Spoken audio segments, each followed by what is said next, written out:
So welcome everyone to Meditation Mount and to this full moon meditation in the solar sign of Cancer with the full moon in Capricorn. So we're tuning in from various geographical locations around the world. We're on this virtual gathering. So let's take a few moments to center ourselves, to gather our forces and prepare to participate in this group meditation together. So let's do this by taking a few deep, gentle breaths to relax the three earthly bodies, starting with the physical, breathing out any tension that we may be holding.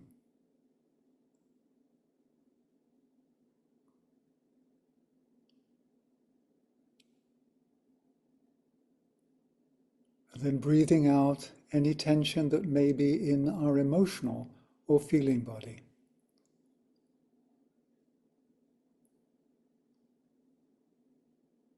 Allow it to become an untroubled, calm lake.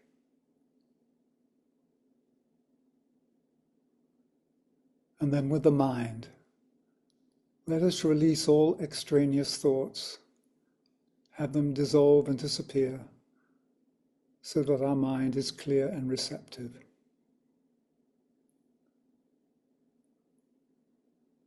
And then we move into that inner state of peace we find inside the living silence and stillness of the heart.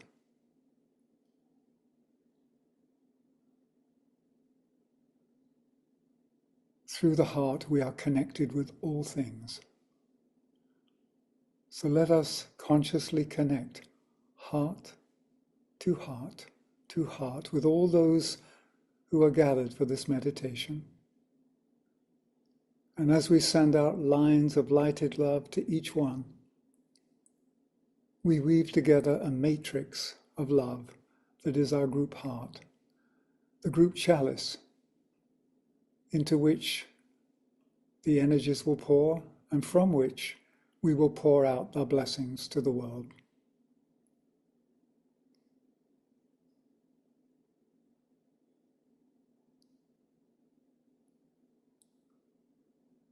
Thank you. So to begin with, let's remind ourselves of why we meditate together at the time of the full moon. It has nothing to do with the moon itself. We are not focusing on meditating on the moon. At the time of the full moon, the sun, the moon, and the earth are in complete alignment, whereby the light of the sun is reflected to earth by the whole face of the moon, so that the maximum light reaches us from our source of light, the sun. And there's an ancient prayer that describes this source of life as the being from whom all things proceed and to whom all things return. So the time of the full moon is a direct and unobstructed of alignment between earth and sun. And in a way, it corresponds to that same unobstructed and direct relationship that each of us is seeking to achieve between the soul and our personality being the incarnated agent of the soul on earth.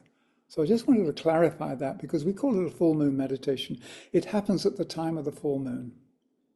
Because we're told in the Ageless Wisdom teaching that at the period of the full moon, there is increased magnetic potency.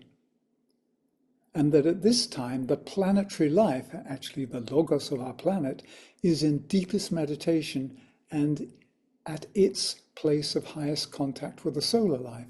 So we are aligning together now, aligning with the earth, aligning with the sun, and the being of the earth that we're part of is also taking this opportunity to deepen the relationship with the solar life.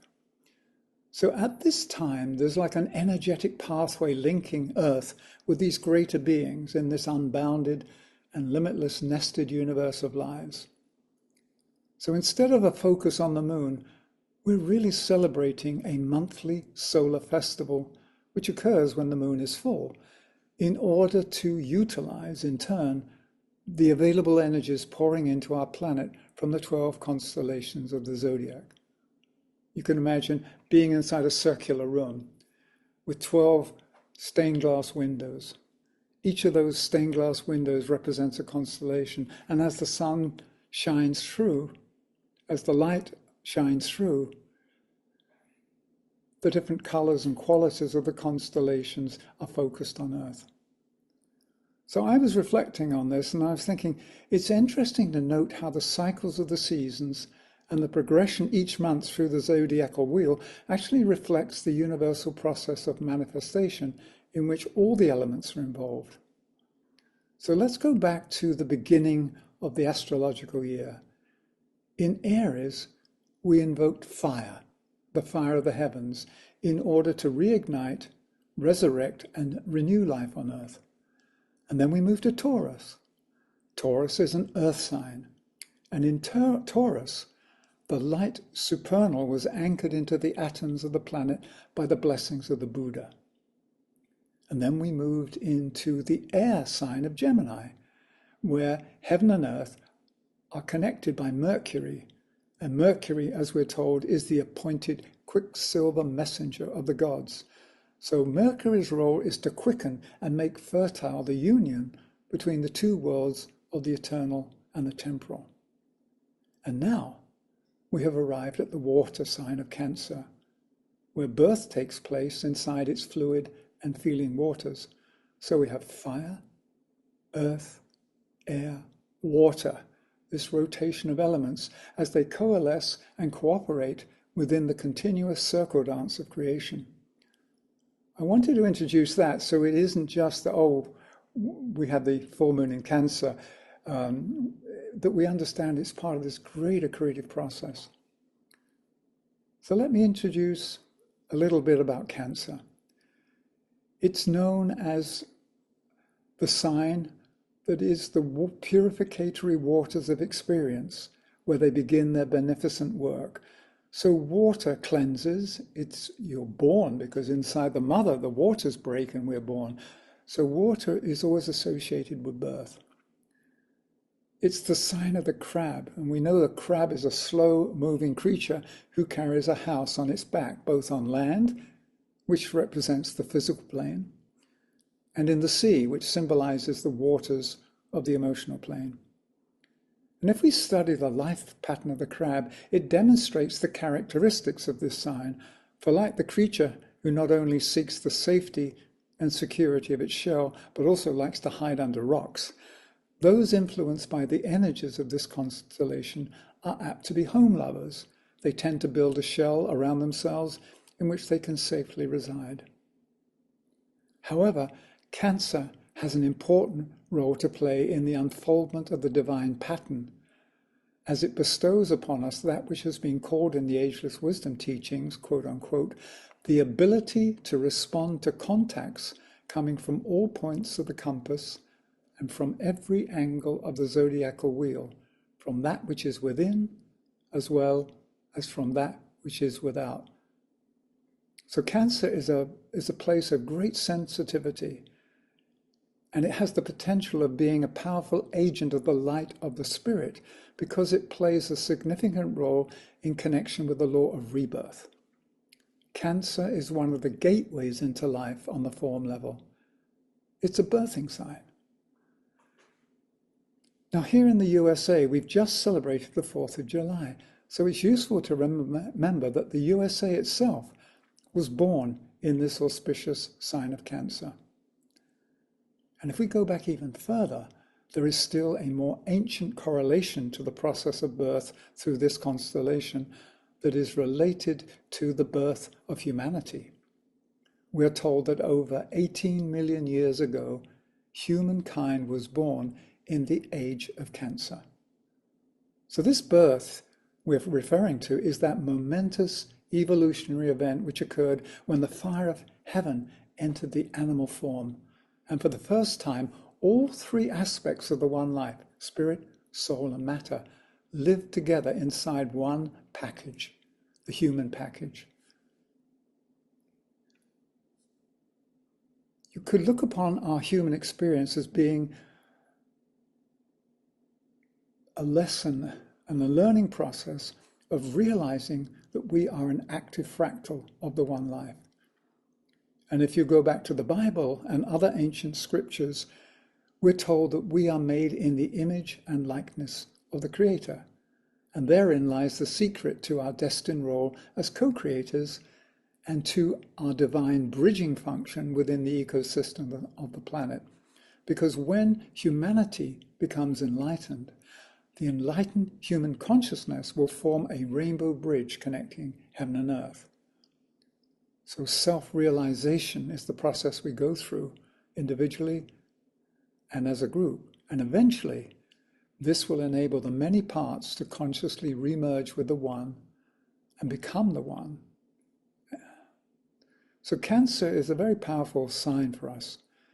And the energies associated with this sign can be enumerated as follows. The exoteric or outer ruler of Cancer is the moon, but the moon actually veils Neptune. And it so happens that Neptune is the esoteric ruler. And Neptune is seen to be a mysterious planet that exerts a great influence on the astral or feeling body and the Buddhic vehicles. Therefore, it enhances our ability to be receptive. So there's great receptivity in Cancer. So let's quickly look at the rays that are present at this time. Neptune is said to carry the sixth ray energy, which is characterized as idealism and devotion, which is an expression of the law of service. Neptune is also one of the synthesizing planets, and this emphasizes the capacity to be in touch and sensitive to mass consciousness. And several rays are also at play through the constellation of Cancer. In addition to the sixth ray, there is the fourth ray of harmony through conflict, the seventh ray of synthesis or ceremonial magic, plus the third ray of active intelligence. So a lot is focused in this sign to help with the birth. I'm going to take a moment now to read from esoteric astrology, because the Master DK talks about the moon and Neptune in Cancer. And this is what he says. It should be noted that both Neptune and Jupiter are exalted in Cancer, the great sign wherein the desire for incarnation finds its fulfillment. Cancer is the only other sign which is ruled by only one planet, though in Orthodox astrology the moon is substituted for Neptune because it is the form nature which is dominant in the longest stage of human unfoldment, just as esoterically it is the feeling, sensitive nature which dominates the average person. It is with this stable tendency that the disciple has to wrestle. And he goes on to say, in the mass mind, of which Cancer is the truest expression, it is fortunate that Neptune is veiled by the moon and that the form fails to register or step down many of the impacts to which the true person is sensitive. Average humanity is not yet fully equipped to bear the full range of these impacts, to handle them constructively or to transmute them and interpret them accurately. Upon the path of discipleship and along the line of esoteric development, one of the major difficulties and great problems of the disciple is their extreme sensitivity to impacts from every side and their rapid ability to respond to contacts coming from, and he quotes again, all points of the compass, from every angle of the zodiacal wheel, on from that which is within, as well as from that which is without, from that which lies above, below, and upon every hand. So it's as though we are being temporarily protected for receiving the full impact of all the energies available in Cancer. And as we mature our capacity to fully avail ourselves of what's present. So there are a number of opportunities made available to us in the solar sign of Cancer, such as manifestation on the form level. It's a birthing sign. The transmutation of sensitivity so that we can handle what we're picking up intuitively in our daily lives. There's also the opportunity to resolve the issue of isolation. This is the breaking the tendency to hide under a rock or inside a shell like the crab. Or if you're going to go back to the Bible and quote from the Gospel of Matthew, it tells us, neither do men light a lamp and put it under the bushel, but on the stand, and it shineth unto all that are in the house. So this is where we get this phrase, don't hide your light under a bushel. So as we allow our light to shine, the energies of Cancer offer us a further opportunity to rededicate ourselves to serving the good of the whole. In this sign, we're invited to radiate our light out into the world and to not hide this divine gift. Each sign of the zodiac carries and transmits a special quality of light, and the light that pours through the constellation of Cancer is called the light within the form. And this naturally leads us to reflecting on the great opportunity of Cancer offered to us by its motto.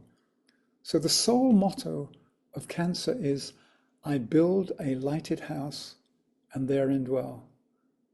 I build a lighted house and therein dwell. So what does it mean to build a lighted house? Well, for each of us, it's the spiritual work of building the temple of self, in which the highest fire of our sovereign self can reside on earth. Now, if you look at the work of the Order of Freemasonry, its true work is the building of this sacred temple of the self. So as we individually and collectively work on fashioning the lighted houses, our communities can then become lighted houses. They become microclimates of heart-lighted caring and sharing. So we get the sense that what is being born through Cancer is the light living inside of matter. It's the revelation. I'd like to offer one final quote from the Tibetan master taken from esoteric psychology because it speaks to this essential work of the soul on earth that's carried out under the influence of Cancer. And this is what it says. This sign can carry deep meaning to all. You are in process of incarnation. You are following your chosen way. It is the house you are building. And is this house yet lit? Ask the question, is it a lighted house or is it a dark prison? If it is a lighted house, you will attract to its light and warmth all who are around you, and the magnetic pool of your soul, whose nature is light and love, will save many.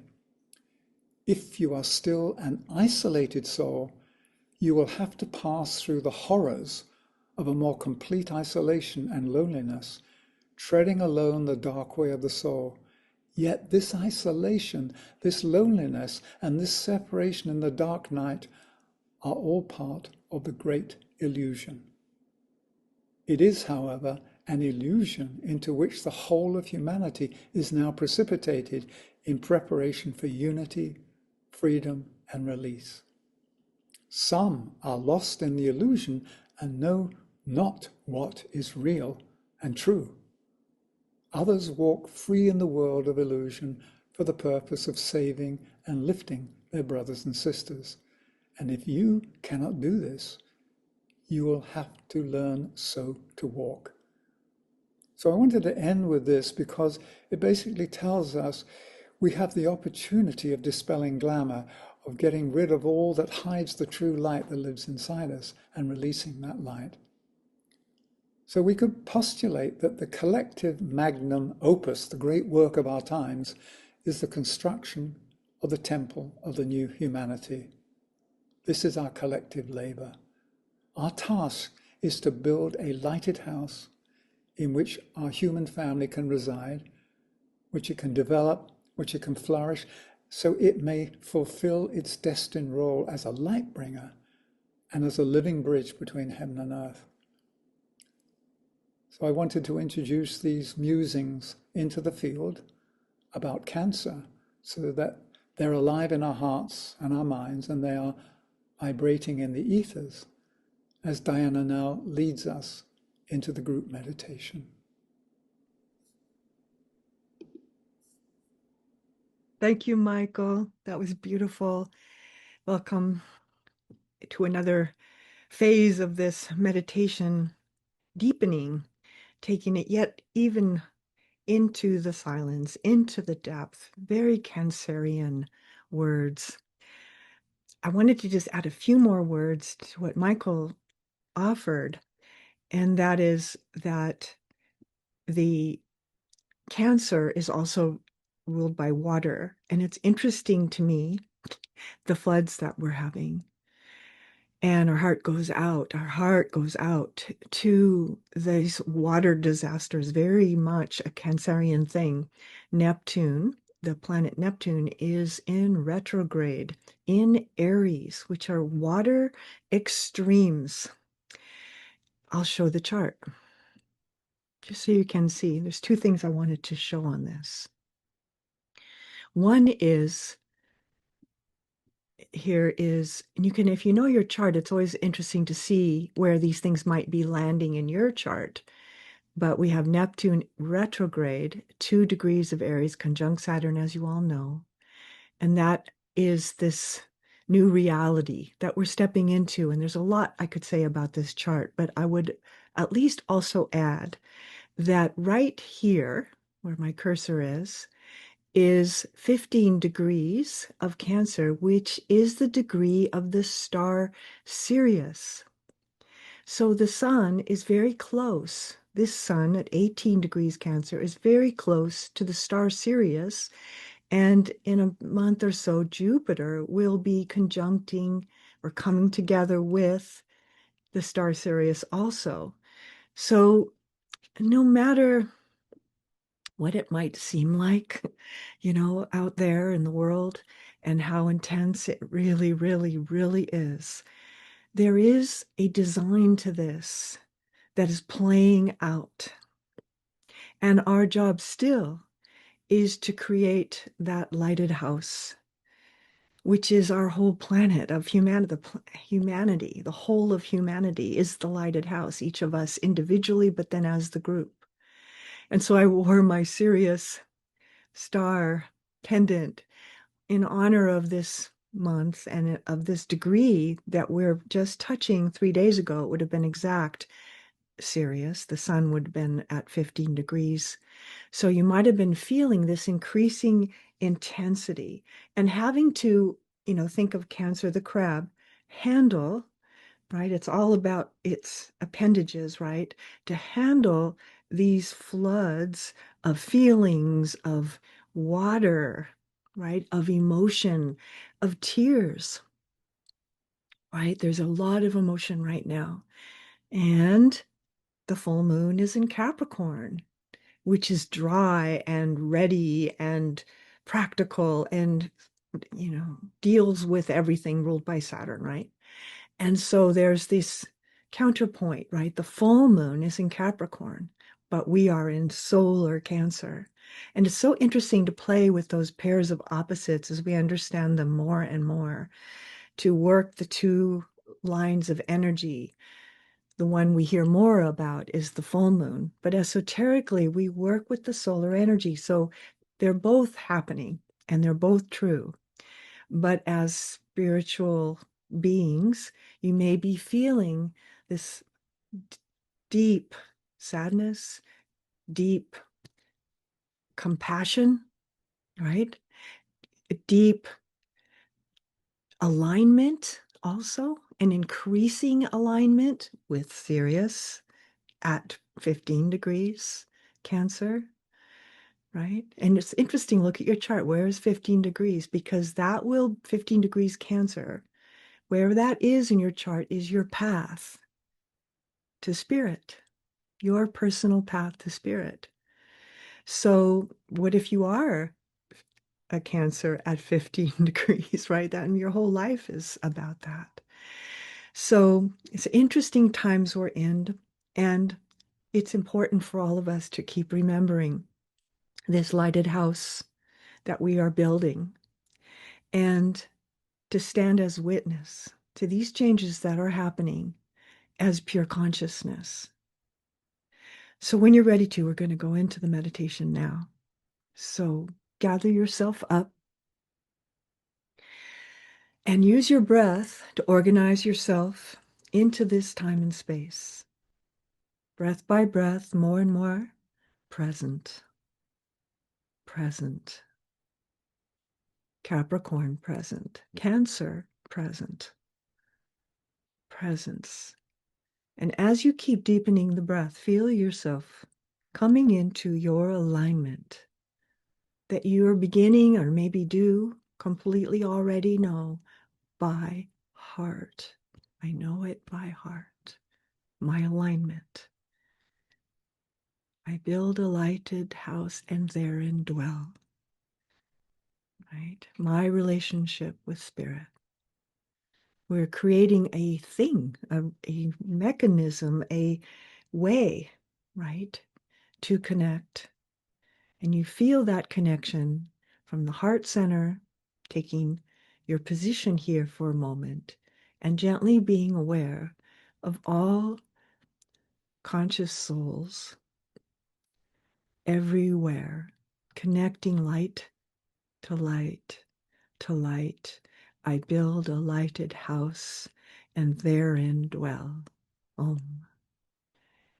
And you feel these houses, these light houses, everywhere around the world, in every form, this pure living awareness, and new ones coming in every minute, little babies coming in aware, coming in as old souls, already coming into their work, right? Or us now, where we are, coming into another phase of our work and starting to work with this energy when we're inside the meditation. So as we start at the heart center, just feel a line of light now from the heart center, a beautiful, perfect stream of silver light from your heart to your head center. And at the head center, taking yourself back into the cave as you take your seat as conscious soul. And the moment that you do, the crown chakra opens and you become aware of the overlighting soul.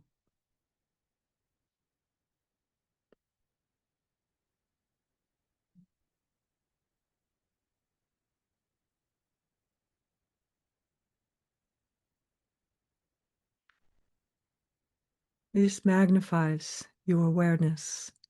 This purifies the whole self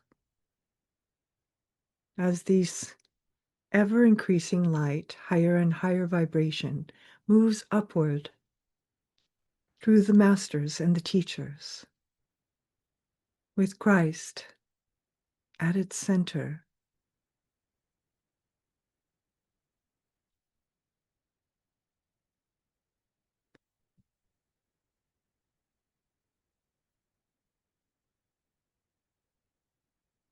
So the heart of the self connected to the heart of consciousness, to the heart of the soul, to the heart of the Christ, to the high heart of the Sun.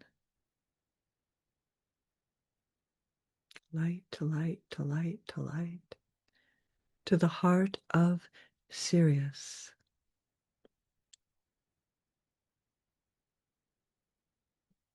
And as you find your place within this, and you'll feel it, you sort of find your station, like you're tuning your radio dial in.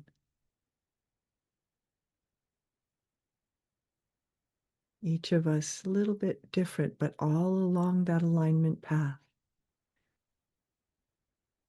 You begin to stand in that loving stillness,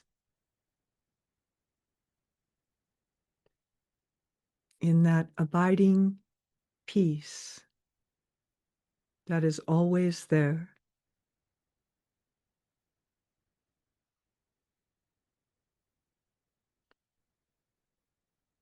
I build a lighted house and therein dwell.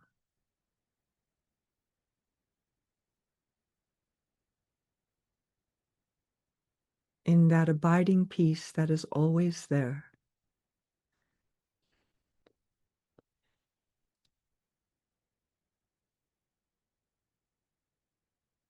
And we'll use this as our seed thought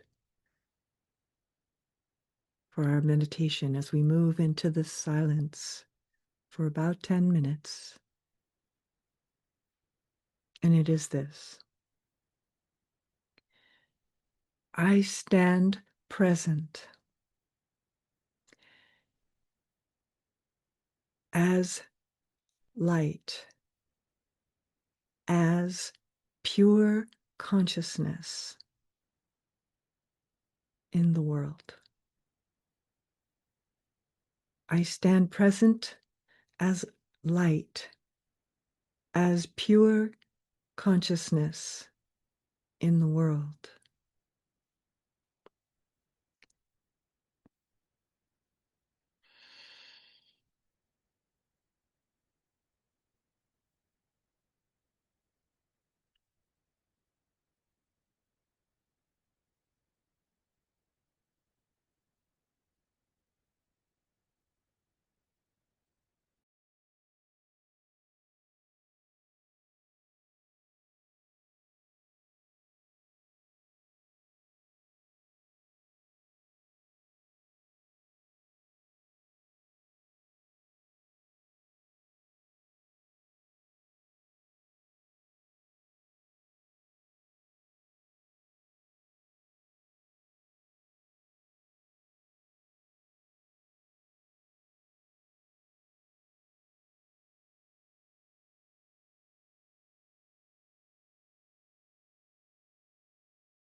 sensing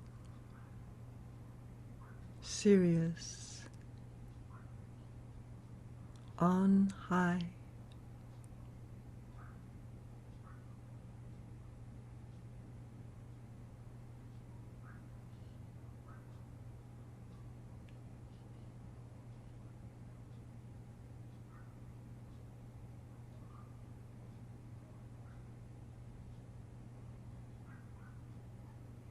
Letting this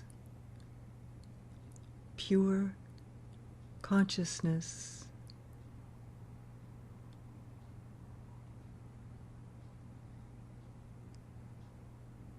be received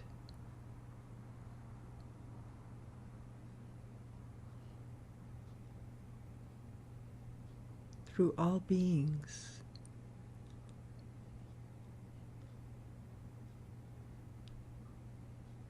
light to light,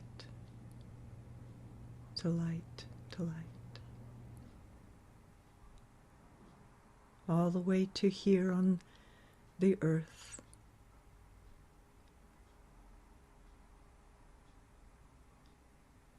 where we are as living, conscious souls.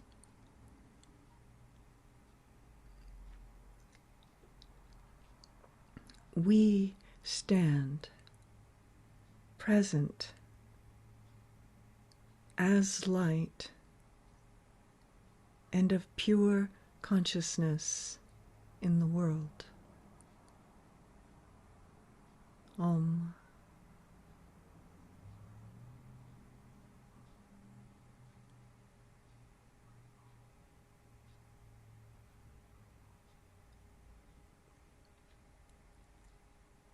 And within this light infusion,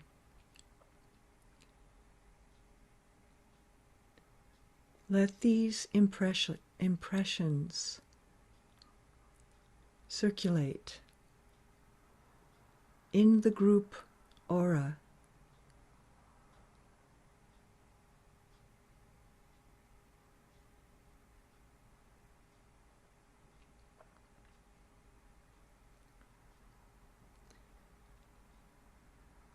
eventually becoming thought forms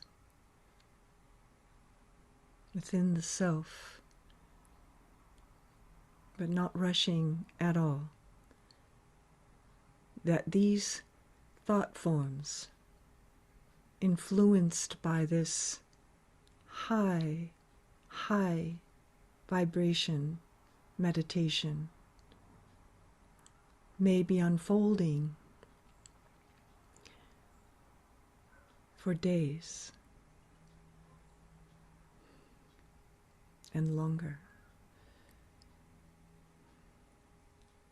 Taking your time, trusting the process,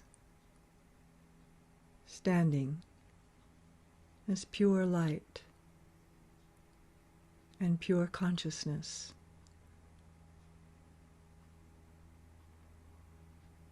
In the world.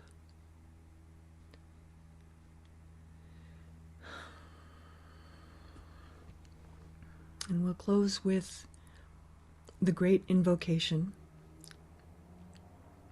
remembering that it is a mantra. It's a formula, an alchemical formula that holds a pattern within it.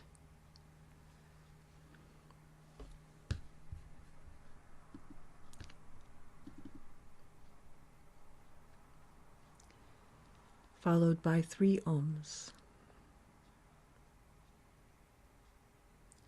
From the point of light within the mind of God, let light stream forth into all human minds. Let light descend on earth.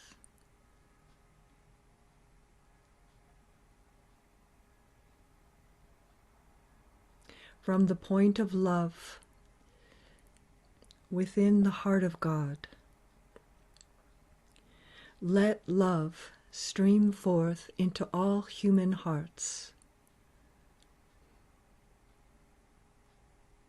May the coming one return to earth. From the center, where the will of God is known, let purpose guide all little human wills. The purpose which the masters know and serve. From the center, which we call the human race, let the plan of love and light work out, and may it seal the door where evil dwells.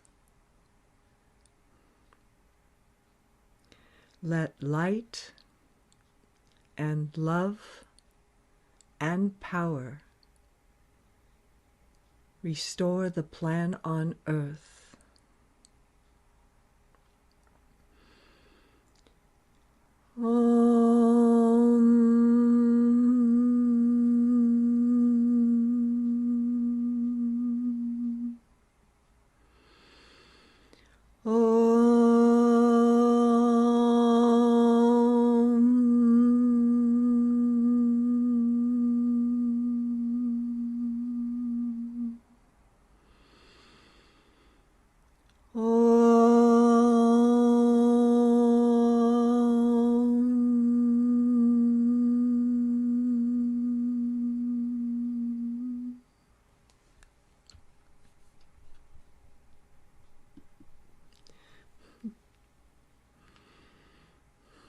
Thank you, everybody.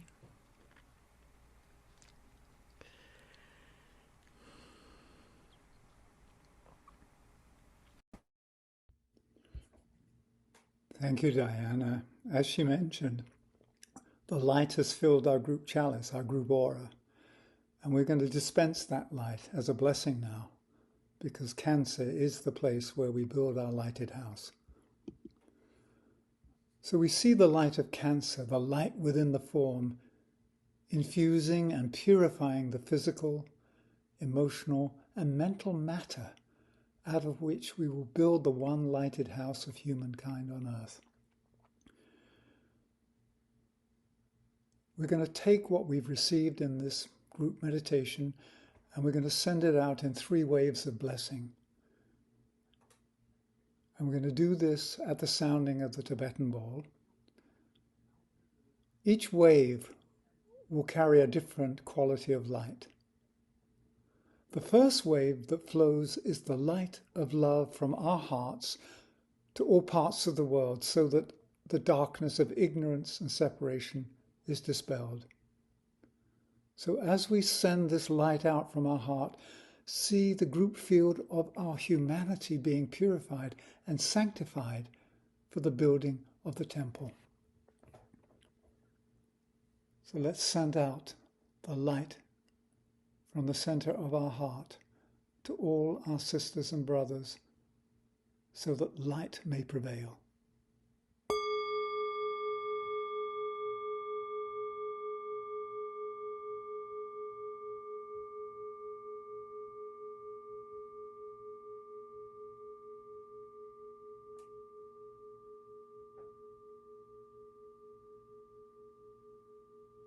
And the second wave of blessing dispenses the light of the Mother of the world, the pure embodiment of light within form. She holds all life in her substantial embrace of unconditional love.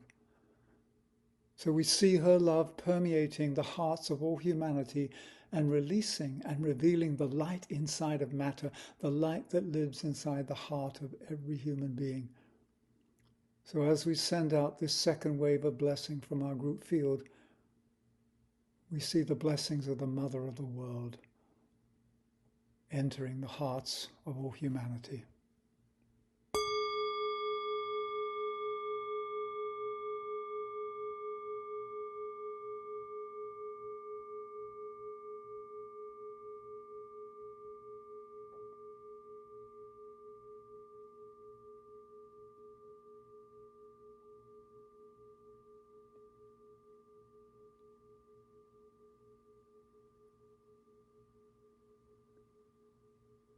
And for the third wave of blessing, we will send out a powerful beam of light from the heart of our group soul, and we will see this light condensing, precipitating, and taking shape as the temple of the new humanity. We are building this with our pure thoughts, with our light-filled aspirations. And this new temple will be a configuration of the resonant relationships that are reflected in the sacred geometry of the heavens on earth. So let us create this longed-for lighted house of our one humanity as we send out the blessings on this third wave. See the light take shape as the new temple.